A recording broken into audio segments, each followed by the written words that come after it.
What's up, ladies and gents? Welcome to GNR. My name is Francisco. Let me ask you a question. If I told you that you don't need to spend hundreds and hundreds and hundreds of dollars for a camera for your streams to put a tiny little box of yourself up in the corner of a screen somewhere, would you believe me? Because I have a camera here right now, that's what you're looking at, for a fraction of the price of a starter level DSLR mirrorless camera. And I think it's got some pretty decent quality for a webcam. Probably the best. Let's talk about it. Now listen, Elgato's pretty much king of the hill in regards to content creation equipment. We've got microphones, capture cards, boom arms, lighting setups, mounting setups, sound panels, ring lights, LED light strips. I mean, you name it, they've probably already dipped their fingers into that little cookie jar. And it was inevitable that they were going to go into webcams. And this is the Elgato Facecam webcam. It's been out for a minute. I just got my hands on one a couple days ago. I've been messing around with it, trying it out. And well, first things first, it's a kind of a chunky boy. It's actually a pretty big block in regards to what typical webcams look like in size and build and whatnot. As far as build's concerned, it's super light. It does have a very sleek look, but it also feels super cheap. And that's like one of the first things that stuck out to me with the webcam when I opened it up and took it out the box. It's just how cheap it felt for a $170 webcam, which originally was priced actually at $200. So I was a little concerned at $170. I think I might have been borderline mad at $200, opening this up, pulling it out of the box, and feeling how cheap it felt. It's just a full plastic body, which most webcams are. And for reference, what you're looking at right now is my Canon M50 mirrorless DSLR camera, $700 price tag, right? So clearly there's going to be a difference in quality between this camera and the Elgato Facecam. And this video isn't to compare the two because that would just be incredibly unfair, but it's more so to give you an idea of what's out there at what price points versus what you can do with $170. So for 170 bucks, this is what you're going to get. And what you're looking at right now is the Elgato Facecam in action. All right. And it doesn't look terrible. It actually looks really, really good for the most part compared to other webcams that I've seen and used in the past. I've used the Logitech C920, the Razer Kio, however it is you want to pronounce it. I've also even used the Epoch Cam app on the iPhone that I have here through the Elgato game capture software. And for the most part, this actually looks really, really good. And it should, because the Facecam uses a Sony Starvis lens, right? So it's got a Sony lens in the body of a really cheap Elgato webcam frame. I'm not going to back off of the fact that this thing feels super, super cheap, but it looks really good for a webcam. And I guess that's what you buy a webcam for, because you're not chunking this against the wall. Anyways, one thing I want everybody to be super careful with when you're buying this webcam is that you might see me with really good quality here, and you might watch a different reviewer have excellent quality on theirs. I want you to understand this.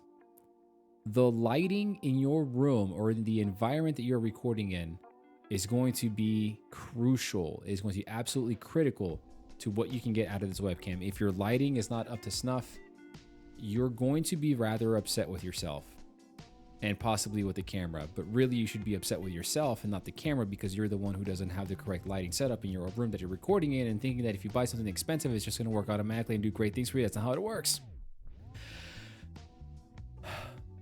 Now, as good as the image quality is with this camera, it does have some drawbacks, and some very major drawbacks that unfortunately have ruined the experience for me with this camera.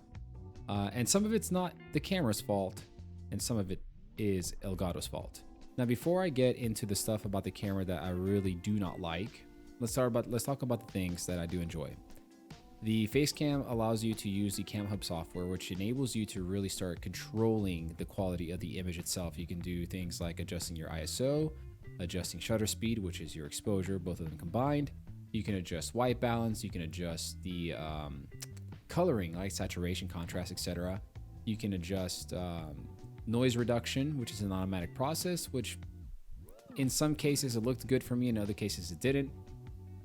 But that's really about it, right? So there is a zoom option in the Cam Hub software. I wouldn't mess with that, because what it does is it's digital zoom, and it just looks muddier and muddier the closer you get. So if you're really trying to get a close-up with yourself in this camera, I literally would suggest that you grab this camera and bring it up as close to you as you possibly want.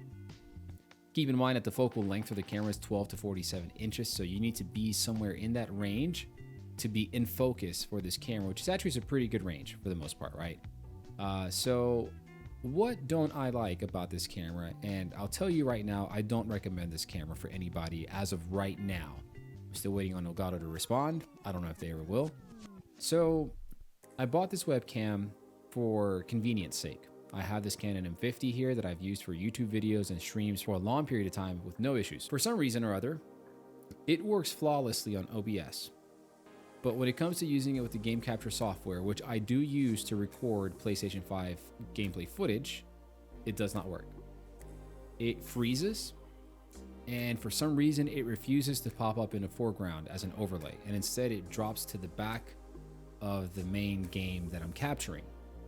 And I figured that wouldn't be much of a problem because I export everything separately, meaning that I export game video and audio in one, commentary audio separately, and webcam overlay separately.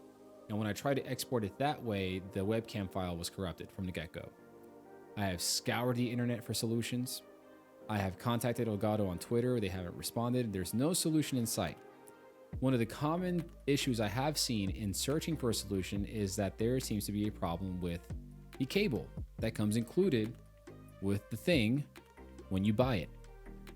And if you have a product that requires you to buy a replacement cable the moment you open it, that is an automatic hell no. That is an automatic no. Absolutely not.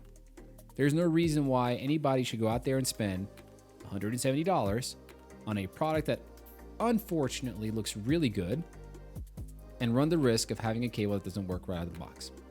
And it breaks my heart to say that because this camera as a webcam looks really damn good. Like it really does. I mean, look at this. This looks pretty solid for a webcam. This is probably one of the best looking webcams out there. The only webcam that I would think maybe comes close to this would be the Logitech Brio, and that's a maybe.